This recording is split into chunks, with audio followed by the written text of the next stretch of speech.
It's not often that we have a president with class, or even a presidential candidate with class. Adlai Stevenson had class, and I was very fortunate to be able to have a nibble of that. I was living in Big Sur, concertizing quite a bit, both in the area and throughout the country. Also living in Big Sur was Nathaniel Owings of Owings, Skidmore and Merrill, the architectural firm, and his wife, also called Margaret.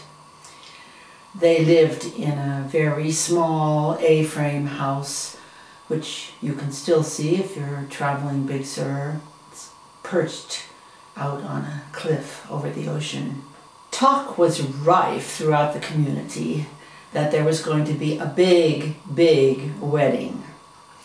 This was going to be a marriage of houses, if you will, between the daughter of Nat Owings and the son of Adlai Stevenson, John Fell Stevenson. Everyone was very excited about it.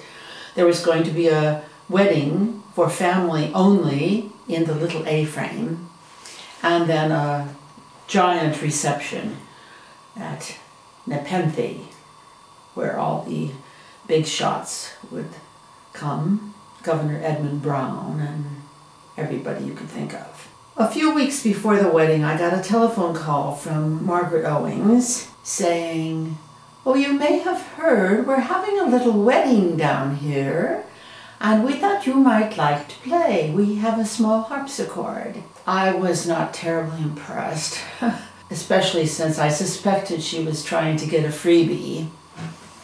So I said I'd have to check on my calendar. Thought I had a dental appointment that day. Well, she very quickly said, "Oh, well, we would pay you, of course." So I told her I would check, and I got back to her in a few days. Of course, I did it. The little harpsichord was a spinet. Nat had bought for Margaret as a gift, but really not because she played, but because it looked just perfect in this one spot. And it had sat there for several years, unopened. She thought perhaps I should come down before the event and check it out and see if it was in working order. It took several trips for me to get it into playing condition. The day of the wedding arrived. I got there maybe 15-20 minutes early because I needed to tune and set things up. They were still at the lunch table, the families. Lunch was being served by a Chinese cook, and Margaret Owings suggested that I wait in the kitchen until time for the wedding. That's fine. It seemed a little peculiar, but so I waited in the kitchen and hung out with the cook, nice lady. Then I was informed that they had gone to dress. I could now enter the main room and set about getting ready. And after I was finished tuning, there was still no one in there. And then Mr. Stevenson walked in. At that time, the cook walked in.